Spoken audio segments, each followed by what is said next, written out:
NEET പരീക്ഷാ ക്രമക്കേടുമായി ബന്ധപ്പെട്ട ഹർജികൾ സുപ്രീം കോടതി ഇന്ന് പരിഗണിക്കും. ചീഫ് ജസ്റ്റിസ് DY ചന്ദ്രചൂഡ് അധ്യക്ഷനായ 3-അംഗ ബെഞ്ചാണ് ഹർജികൾ പരിഗണിക്കുക.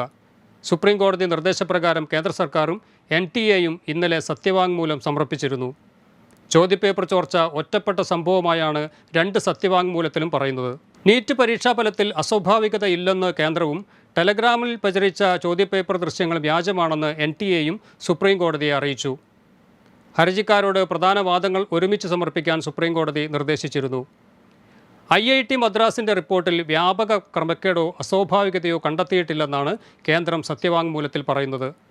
ക്രമക്കേട് നടന്നത് ചിലയിടങ്ങളിൽ മാത്രമെന്നും കേന്ദ്രം പരമോന്നത കോടതിയെ അറിയിച്ചു. പരീക്ഷയുടെ പവിത്രതയ്ക്കേറ്റ കളങ്കം വേർതിരിക്കാനായില്ലെങ്കിൽ പുനഃപരീക്ഷ നടത്താം എന്ന നിലപാടിലാണ് സുപ്രീം കോടതി. Way2Nikah.com, the exclusive Muslim matrimonial site.